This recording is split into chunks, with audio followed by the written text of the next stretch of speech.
नमस्ते दोस्तों, आइए आज एक कहानी सुनते हैं। इस कहानी में एक भाभी और देवर के बीच कितना अच्छा और प्यारा रिश्ता है ये बतलाया गया है। तो आइए कहानी प्रारंभ करते हैं। सुखदेव ने जोर से चिल्लाकर पूछा, मेरा साबुन कहाँ है?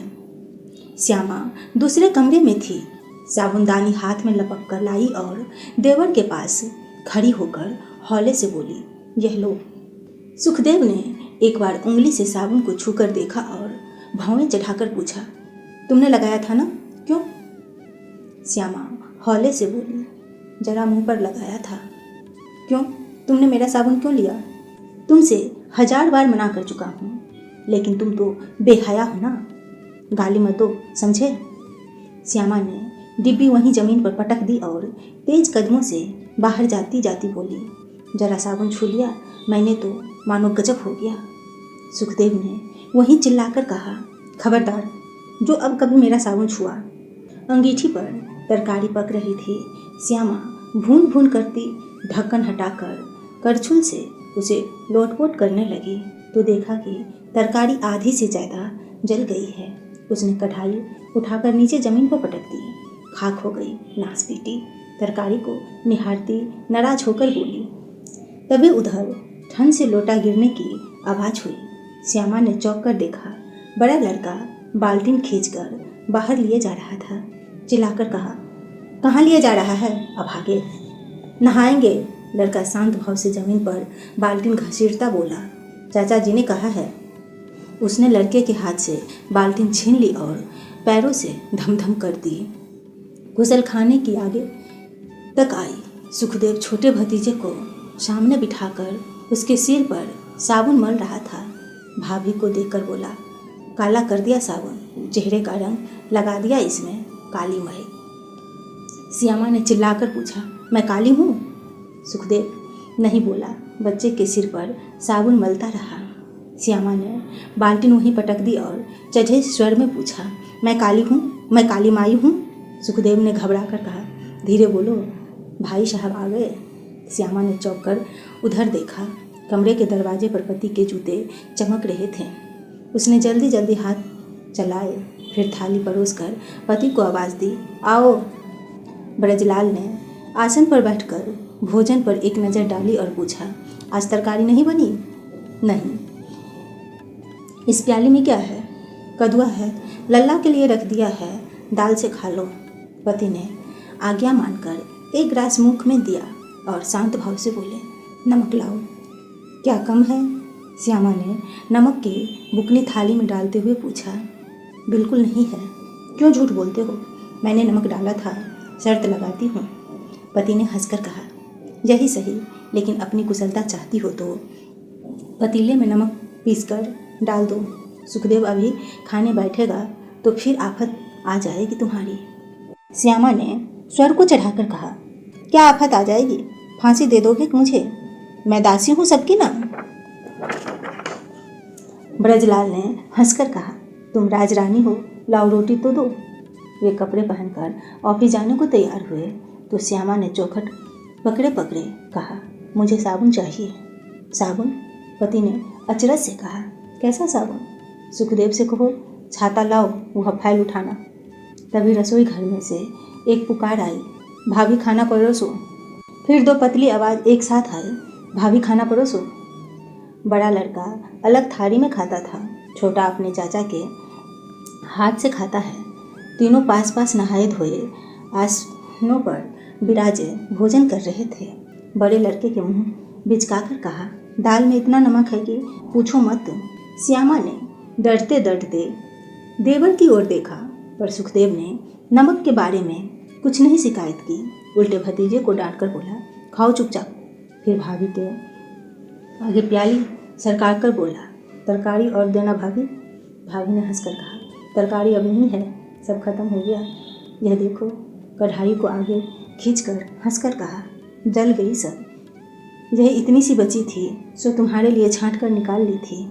देखे जली हुई का स्वाद देखे। श्यामा ने कढ़ाई पीछे को करके कहा, यह तुम्हारे खाने के काबिल नहीं है, लो दाल और ले लो।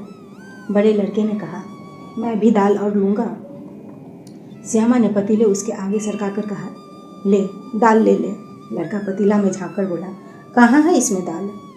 दाल नहीं है, अब तू मेरा सिर खा ले पेटू।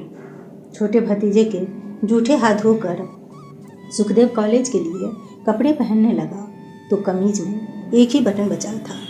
सुई डोरा और बटन हाथ में लिए भाभी के आगे आ खड़ा हुआ। श्यामा थाली परोस कर खाना शुरू कर रही थी। सुखदेव ने कमीज उसकी गोदी में रखकर कहा, जल्दी भाभी जल्दी। भाभी जल्दी जल्दी बटन टाँकने लगी और तब सुखदेव की नज़र भाभी के परोसे हुए भोजन पर गई। तरकारी जो जलकर काली हो गई थी अकेले अकेले थाली में सजी थी। तभी भाभी ने कमीज ऊपर करके कहा, लो थामो, अब मुझे भी पेट में कुछ डाल लेने दो। बड़ा भतीजा बाहर दरवाजे पे खड़ा था। उसके स्कूल की आज छुट्टी थी। कॉलेज जाने लगा तो सुखदेव उसका हाथ पकड़कर खींचता हुआ ले गया जल्दी जल्दी बड़ी दूर तक। 4 मिनट बाद लड़के ने दही का कुल्हड़ माँ के आगे ला धरा। श्यामा उसी जली तरकारी से रोटी खाए जा रही थी। दही देखकर अचरज से पूछा, कहाँ से ले आया रे? लड़का बाहर को भागता भागता बोला, चाचा जी ने दिया है। 1 रुपया था श्यामा के पास और उसी रुपये को लिए सारे दिन घूमती रही कि आज साबुन मंगा कर ही छोड़ूंगी। पर ऐसी तकदीर फिरी कि कोई न मिला साबुन लाने के लिए। तब खींचकर बड़े लड़के को समझा बुझाकर गली के मोड़ वाली दुकान पर भेजा साबुन लाने और संतोष की सांस लेकर बोली मन ही मन की, सुबह अपनी नई टिक्की से जब नहाऊंगी तो देखूंगी, रोज लगाऊंगी साबुन। पर लड़के की अकल पर पत्थर पड़ गए। 2 आने का कपड़े धोने का बदबूदार साबुन और 14 आने पैसे माँ के सामने रख भागा। श्यामा ने वह 2 आने का साबुन उठाकर कोने में फेंक दिया और लड़के को कोसती रसोई बनाने लगी। आधे घंटे बाद पति आ पहुँचे और उसके आधे घंटे बाद देवर। खाना तैयार हो चुका था। पति को कोई मित्र आ गए थे और बातों की झड़ी लग गई थी। श्यामा 10 बार उस कमरे के दरवाजे पर झाँक कर लौट आई और 2 बार लड़के को भी भेजा। ब्रजलाल ने कहा, आते हैं, पर वह बातूनी भला आदमी न उठा। हार कर श्यामा ने देवर से कहा, लल्ला तुम खा लो, वे आज बातों से ही पेट भरेंगे। श्यामा पानी लेकर लौटी तो सुखदेव खा चुका था। अचरज से बोली, खा चुके? 2 पराठे से ही पेट भर दिया? पर सुखदेव ने जल्दी जल्दी पानी पी लिया और जल्दी जल्दी कमीज पहनकर पैरों में चप्पल डालकर खड़ा हो गया रसोई घर के सामने। श्यामा जूठी थाली लेकर बाहर निकली और उसे यूं खड़ा देखकर रुक गई। सुखदेव ने हौले से कहा, भाभी हौले से बोली, क्यों क्या है? भाभी आज बहुत अच्छी फिल्म आई है, तुम जा रहे हो? पैसे नहीं है। भाभी ने सोचकर कहा, 14 आने से काम चल जाएगा। 14 आने हैं मेरे पास, लाओ। श्यामा ने थाली वहीं रख दी और दौड़ी जाकर बक्से में से 14 आने निकाल लाई और देवर की जेब में वह 14 आने डालकर बोली हौले से, वह उधर वाली कुंडी खटखटाना, मैं जागती रहूँगी। प्रियवंदा से सुखदेव का परिचय था। 2 साल पहले वह एक लड़की को पढ़ाने जाता था। वही प्रियवंदा से प्रथम साक्षात्कार हुआ था। फिर वह परिचय प्रकट होकर रूप बदलने लगा और स्नेह की वर्षा होने लगी। एक दिन सुखदेव ने नुमाइश में दूर से प्रियवंदा के दर्शन भी करा दिया भाभी को। घर लौटने लगे तो राह में भाभी चलते चलते बोली, हे भगवान, यही तुम्हारी प्रियवंदा है? रूप की जोत ये सारी नुमाइश को चकाचौंध किए रही है। हाय राम, मैं तो उसके पैरों की धोवन भी नहीं हूँ, कैसे जेठानी बन पाऊँगी? मुझे देखकर हंसेगी नहीं? सुखदेव सुनकर हौले से बोला, गला काट दूंगा। भाभी बोली, किसका गला काटोगे? मेरा। सुखदेव कुछ न बोला।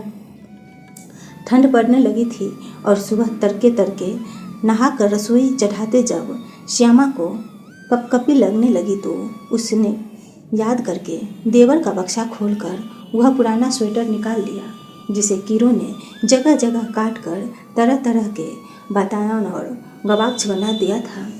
हवा के जाने आने के लिए। उसी स्वेटर को रोज़ सुबह पहन लेती और गर्मी पाकर कहती कि चलो अच्छा है, यह जाड़ा मज़े में कट जाएगा। सुखदेव ने रात को सिनेमा देखा और सुबह सूरज चढ़ने तक गहरी नींद ली। फिर भी देह का आलस्य न गया। एक जमाही लेकर छोटे भतीजे से बोला, चलो बेटा चाय पियाएं। लड़का कूद कर बोला, चाचा जी बिस्किट भी खाएंगे ना।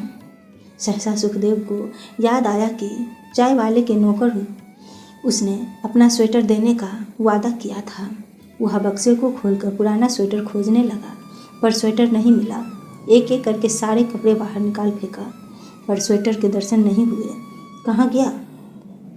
भाभी रसोई घर में बैठी दाल बीन रही थी। उनसे आकर पूछा, मेरा स्वेटर था एक पुराना, वह मैंने ले लिया। तुमने कैसे ले लिया? सुखदेव ने माथे पर बल डालकर कहा, तुमने क्यों मेरा बक्सा खोला? क्यों ले लिया मेरा स्वेटर? भाभी ने शांत स्वर में कहा, बेकार पड़ा था इसीलिए निकाल लिया। सुखदेव ने स्वर को तीव्र करके कहा, मुझसे बिना पूछे तुमने कैसे ले लिया? तुम मेरी चीज़ को क्यों छूती हो? भाभी सुनकर चुप रही। सुखदेव ने उसी स्वर में कहा, कहाँ है स्वेटर? लाओ दो। भाभी ने शांत स्वर में कहा, चलो अपने कमरे में लाकर देती हूँ स्वेटर। यहीं लाकर दो अभी फौरन। भाभी ने उधर को पीट करके स्वेटर उतारा, फिर उधर को मुंह करके शांत स्वर से कहा, ये लो। सुखदेव क्षण भर भौचक्का सा खड़ा रहा। स्वेटर वह सामने पड़ा था और भाभी सिर झुकाए फिर दाल बीनने लगी थी। सुखदेव वह स्वेटर उठाने लगा तो एक बार भाभी के झुके मुख की ओर देखा। आंखों से आंसू टपक रहे थे भाभी के। ब्रजलाल ने खाना समाप्त करके पानी पिया और उठ गए। घड़ी की ओर देखते गए और कपड़े पहनते गए।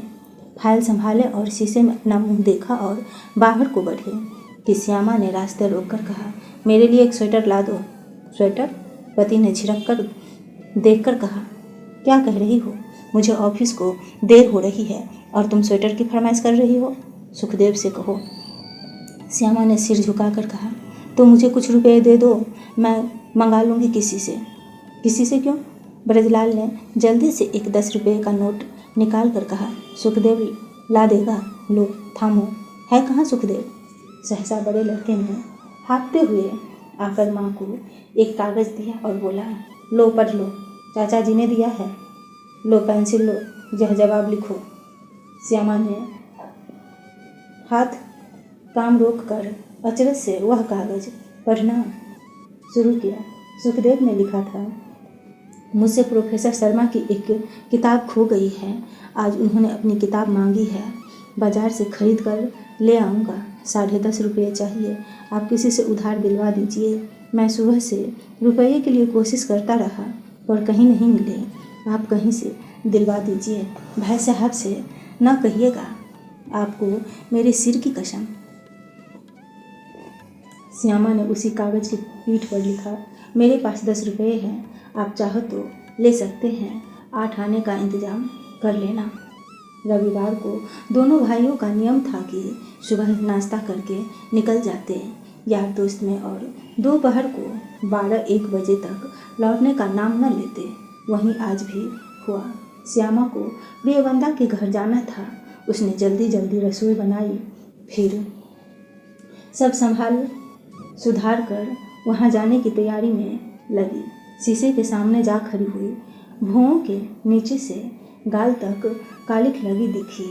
हथेली से रगड़ कर उस कालिख को मिटाने लगी। आंखें मीच कर काफ़ी देर तक रगड़ा। फिर जो आंखें खोलकर शीशे में देखा तो सन्नाटा सा छा गया। सारा चेहरा काला हो गया था। सारे चेहरे पर वह कालिख फैल गई थी। श्यामा ने घबराकर चारों ओर नज़र दौड़ाई कि कोई देख तो नहीं रहा है। फिर जल्दी से साबुनदानी उठाकर घुसलखाने की ओर भाग गया। मुख धोया साबुन से, हाथ धोए साबुन से। फिर पैरों की ओर नजर गई तो पैर भी बहुत गंदे दिखे। तब फिर पैरों पर भी साबुन मलने लगी। सहसा बाईं ओर किसी की परछाई देखकर श्यामा ने साबुन मलते मलते उधर को मुँह किया तो हाथ जहाँ के तहाँ रुक गई और आँखों के आगे अंधेरा सा छाने लगा। सामने नंगे बदन, कंधे पर धोती तौलिया डाले सुखदेव खड़ा था। निश्चल निर्वाक श्यामा से कुछ न बन रहा था। यूं ही पैर पर साबुन लगाए रही थी। आखिर सुखदेव ने ही वह निस्तबंधा तोड़ी। मुस्कुराकर मुंह खोलकर बोला, बैठी क्यों हो, पैर धोकर हटो। तब मानो श्यामा के चेतना लौटी, ओठों में तनिक मुस्कुराई और जल्दी जल्दी पैर धोकर उठाई। वहाँ से कमरे में आकर शीघ्रता से साबुन की टिक्की एक कपड़े पर दबा दबा कर सुखाई। फिर बड़े जतन से उसे साबुनदानी में रख कर ले आई। सुखदेव पाइप खोलकर खड़ा था और जाने क्या सोचता पानी की धार को देख रहा था। खट से भाभी ने पैरों के पास वह साबुनदानी रख दी और लौट चली लंबे डग भरती हुई। सुखदेव क्षण भर साबुनदानी को निहारता रहा। फिर उसने नीचे झुककर साबुन की टिक्की उठा ली और फिर तनिक वेग से दूर जाती भाभी की ओर वह साबुन फेंक दिया जोर से। पर साबुन भाभी के न लगा। उसी क्षण ऊपर वाले मरवाड़ी सेठ सामने आ पहुँचे और जाने कैसे वह साबुन सेठ जी के तोंद पर फटाक से लगा। अरे मार डाला अरे। सेठ जी वहीं पेट पकड़कर बैठ गए। श्यामा ने पीछे घूमकर देखा और सुखदेव ने भी देखा। घबरा कर वह सेठ जी के पास दौड़ा आया और दोनों हाथों से उसकी बजनी दे उठाता बोला, अभी इधर एक बंदर कूदा था, मैंने देखा था, उसके हाथ में यह साबुन था। सेठ जी ने एक हाथ की टेक जमीन पर लगाई और दूसरे हाथ में यह सामने पड़ा साबुन लेकर उठ बैठे किसी तरह। फिर उस साबुन को लोट-पोट कर निहारा और सुखदेव की ओर तिरछी नज़र से ताक कर बोला, साबुन तो नयो छू आने को 6 आने के माल दे गए हनुमान जी। तभी प्रियबंदा का नौकर आ गया बुलाने। श्यामा घबरा कर बाहर निकल आई। प्रियबंदा ने उसी विनम्र टोन में कहा, मैं सच कह रही हूँ दीदी, न जाने कितनी बार उनके मुंह से यह बात सुन चुकी हूँ कि मेरी भाभी के सामने लक्ष्मण की भाभी सीता भी तुच्छ है। कितनी ही बार तुम्हारी बड़ाई करते करते, तुम्हारी बातें सुनाते सुनाते आंखों में आंसू भर लाए हैं और भरे गले से कहा है कि भाभी मेरी इस धरती माता की तरह है, ऐसी ही सहनशील, ऐसी ही बेसाल और ऐसी ही महान। मुझसे कहते हैं कि उनकी सेविका बनकर जीवन सफल कर लेना, तुम्हारे जन्म जन्मांतर के पाप धुल जाएंगे। कहते कहते प्रियबंदा का स्वर करुणा हो उठा और नयन गीले हो गए। श्यामा न बोली, बोल नहीं पा रही थी। उनके कंठ में जाने क्या आकर अटक गया था। तभी सहसा प्रियबंदा की माँ ने आकर कहा, बेटी चलो खाना खाओ। रामाशंकर प्रियबंदा का बड़ा भाई था। उनकी चौक में बहुत सी दुकानें थी।